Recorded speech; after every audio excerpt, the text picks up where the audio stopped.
Madam President and members, America is a great country, and we all love her.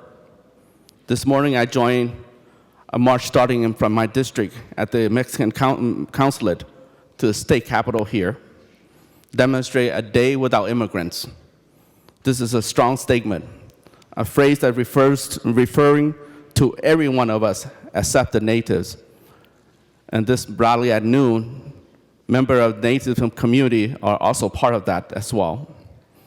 I rise not to debate anyone on this issue opposing to the executive orders on immigration issues or policy, but I ask that in your personal moment, your personal time, give your thoughts and prayers for those who are suffering and for the families that are in this struggle.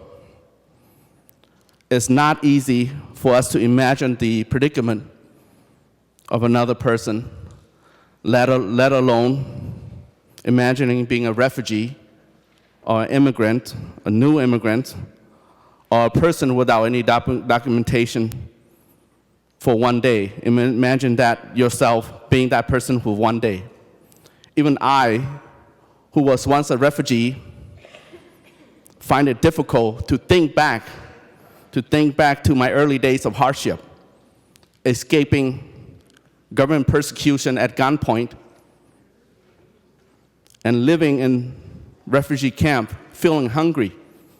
At the same time, with authority treated you as subhuman, and your people as subhuman.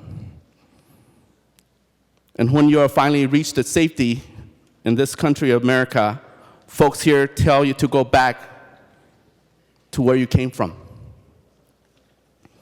These are just a few examples of the struggle many new Americans and immigrants still facing today. I ask not for your sympathy, but I ask that we find in our hearts to ask the divinity of our faith to bless those families who are suffering and to ease their pain during this tough and uncertain time. Thank you, Madam President.